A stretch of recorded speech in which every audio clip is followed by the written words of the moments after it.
Peggy 18. Welcome, folks, to the place where you're going to learn what's next for Far Cry 6. I'm your host, Chris Waters, and today we're showing you the new expansion that's coming out very, very soon, and the new features for Far Cry 6 that are out today. What are these new features, you may ask? Well, friends, these are those features. It's been a hell of a year in Far Cry 6, but the thrills are just kicking up. Starting with a free trial for the game, available now on all platforms. Explore, survive, and liberate the first island, Isla Sontorio, and discover why critics say Far Cry 6 is a non-stop thrill ride from start to finish, and the strongest entry in the series. Join millions of players in the Far Cry community for free and get a taste of what Yara has to offer. And the best part? Your progression will be saved when you buy the full game. Now, whether you're joining us for the first time or you're a seasoned guerrilla, much has changed in Far Cry 6 since day one. Kicking things off with the highly requested New Game Plus mode, available now for free. Begin a new journey with all your equipment. Relive your favorite missions with better gear, opening new possibilities. Enjoy the new Completionist Aid feature that will help you track your progression as you uncover all of Yara's secrets. Let's also not forget about all the other updates added throughout the year. Face a real challenge with the new Guerrilla mode, perfect for New Game Plus and co-op sessions. Enjoy the new ammo system. No more running to a workbench mid-fight. 4 new loadout slots to adapt to any situation in the middle of the action. As well as new interactions with your favorite amigos. They like cars too now. Enjoy the 4 explosive special operations added since launch by yourself or with a friend in co-op. And last but not least, experience our 3 free blockbuster crossover missions featuring Danny Trejo, Rambo, and Stranger Things. What the hell is that? Whether you are new to the fight or a returning vet looking for new thrills, there has never been a better time to get to Yara. The Far Cry community welcomes you with open arms.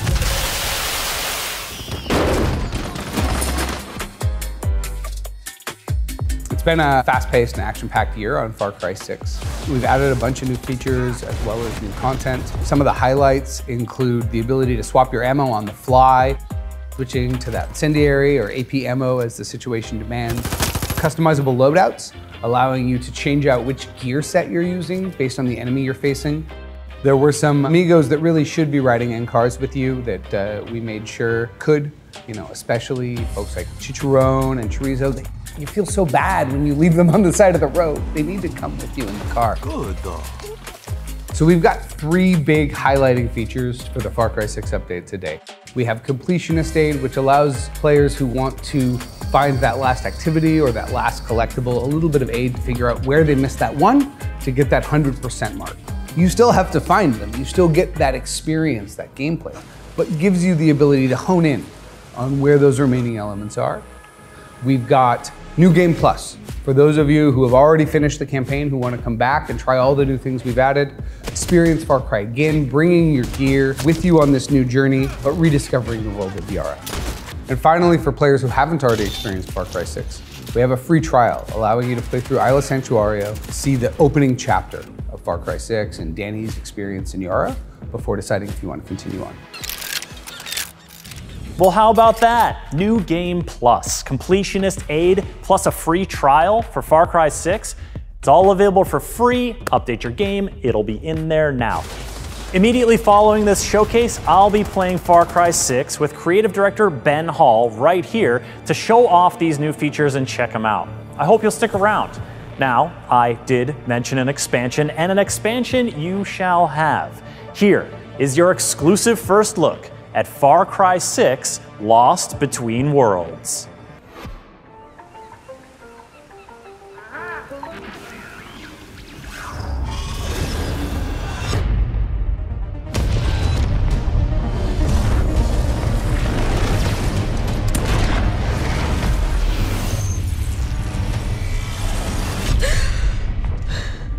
Bingo. I'm dead. You were, but I brought you back. What are you? A non-corporeal extraterrestrial consciousness. You destroyed my vessel, and until you help me fix it, we're both stuck here. Oh no. I need to get out.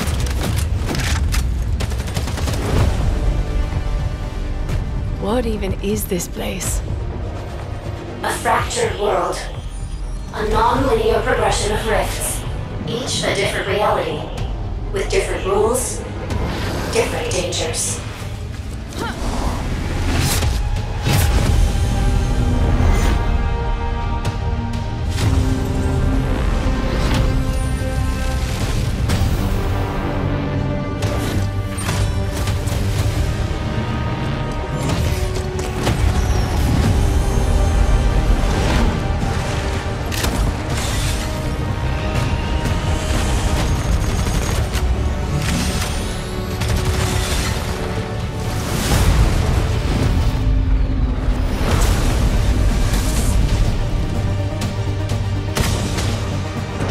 We'd both get out of here. Did you lie? I'm sorry, but this isn't over.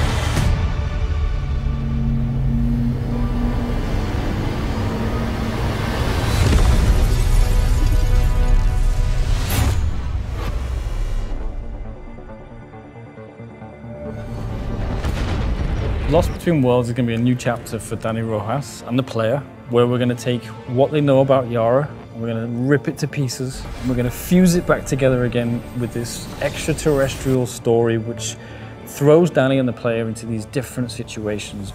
Dani goes to investigate a meteorite and discovers it's not a meteorite at all, it's actually spacecraft. And this spacecraft contains an extraterrestrial named Faye. We have a name. This vessel that they come across in the forest is going to end up getting them trapped, and they're going to be trapped inside what we call the encasement. Kind of like a protection protocol to protect Faye. Dani learns that she's going to be there for at least 5 million years. 5 million. I got shit to do. I need out of here. Dani Rojas needs to repair Faye's vessel by gathering 5 shards that were broken off when Dani shot the vessel when first encountering it. Each of these shards can only be reached by traversing a series of rifts, which are fractured simulations of the world of Yara injected with extraterrestrial simulation elements, such as obscene amounts of lightning, moving cities that would normally be above land underwater. And each of the different rifts is going to bring a new, fresh, different experience that's really going to push survival. You're going to have to overcome combat, you're going to have to parkour, you're going to have to solve puzzles. The gameplay is highly varied. It puts Dani in situations that we haven't seen before. And Dani's been in some pretty strange situations, so, you know, that's saying a lot. Each rift's got something different about it that's going to give you a new surprise. One of the ones that stands out to me is Storm Runner, where you'd get dropped in, it's nighttime. At first things look kind of normal, and you're like, okay, what's happening? And you step out into the rain, and boom! You get almost struck to death by a lightning strike, and it turns out that as part of the simulation being damaged, that particular rift was there to gain knowledge about weather and weather systems. So now you've got to try and work out your path, moving from safety spot to safety spot, defending yourself against shard faces, which are the defense units that the vessel's basically employed and spawned to protect itself against you. So to collect the 5 shards, you've got to jump through the different rifts, and each of the rifts has got 2 portals, a purple one and an orange one, and they're in different places in the rift. And to get to them, there'll be different puzzles to solve, there'll be different objectives. And then as a player, you get to decide which one of the portals you're going to jump through, and that's going to lead you through to get to one of the shards. If you're successful, you bring that back to Faye. Cool things are going to happen. You're maybe going to get you know, some superpowers and some new gear, new tools that are going to help you next time you go through. And then you can use the rift map to then decide, okay, I didn't go that way last time, I'll go that way. Or I did go that way and I know that's got something cool in it, so I'm going to jump in there again. I'm going to use my fractal bomb, which is maybe one of the tools that you can collect that's going to give you shortcuts through that rift. You can start to master the rift. Each time you come back with a shard, you get more powerful, you get more knowledgeable, and you start to be able to carve your own path as you work your way through the rifts.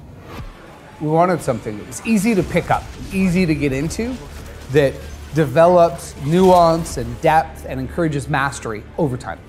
We landed on a color combat mechanic of red and blue. I can swap between that ammo on the fly, or I can have weapons set up with one ammo or another.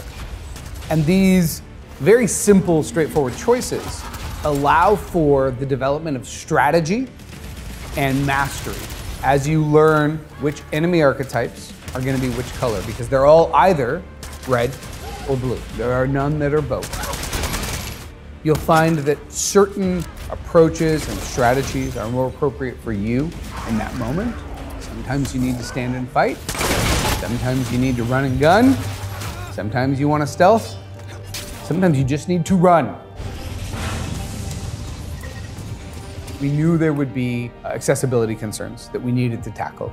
And so we've leveraged a host of features to ensure that everyone can customize the experience to meet their needs and continue to enjoy that core mechanic of Lost Between Worlds.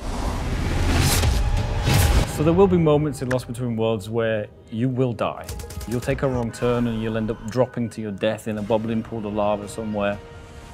And you may be thinking at that point, oh, I'm so close to getting a shard, and now I'm gonna go all the way back to the encasement, and I'm gonna go back to Faye, I'm gonna lose my weapons, I'm gonna lose my gadgets, and I'm gonna have to start out. You probably haven't grasped this, but time isn't linear for I live, I die. So you can go back to Faye, and you can do the run again, you can use the shortcuts you've unlocked, and you can work your way back through the rifts. You could try a different path and avoid that rift altogether.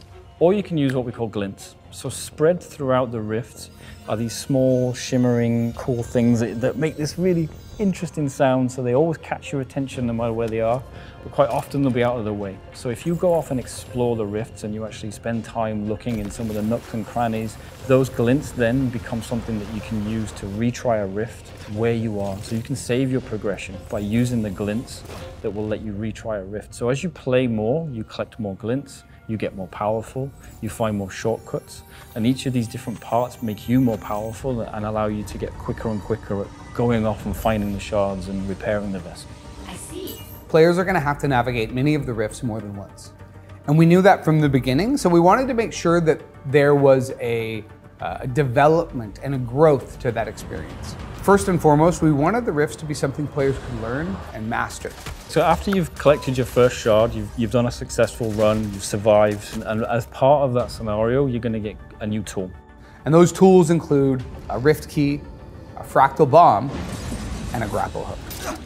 The rift key can be used to open doors that seem out of place many times. Once you have the key, you can go right through and find a shortcut. The fractal bomb allows crystal walls to be destroyed by the players, allowing you to find new routes through levels, allowing you to find upgraded weapons and other goodies such as gadgets. And the grapple hook unlocks new routes as well.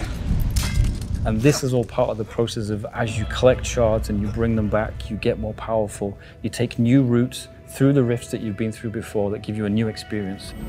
The primitive human form is valuable. Yeah, this primitive form gets shit done. So when the narrative team was tasked with creating an extraterrestrial character, there were many different archetypes to consider. And ultimately we landed on an archetype for Faye that revolved around the superior AI who believes that humans are quite primitive. If the protocol actually kills you, think of what I'll learn then. But we decided to put a spin on that. Players will find the outcome kind of unexpected, a little bit terrifying without spoiling anything. Ultimately, I hope they're satisfied by the story and the journey that they've gone on in Lost Between Worlds. We wanted to put Danny in a situation where it was them, and with a little help from Faye, really have to go on this journey together. And it's really about discovering a little bit more about who they are and their relationship and their arcs and how they change throughout the narrative. Has your soggy meat brain forgotten how to reach this cavern? We had the entire team pitching level concepts And these concepts were developed alongside the story itself. We really got to build something unique, surreal, off of a process that I think was quite successful. Once more, for those of you updating the group thread, Lost Between Worlds, the new Far Cry 6 expansion, is out next week on December 6th. A mere 7 days until you can dive into a fractured reality of surprising and thrilling and very dangerous connected worlds. And there's a few ways you can do that.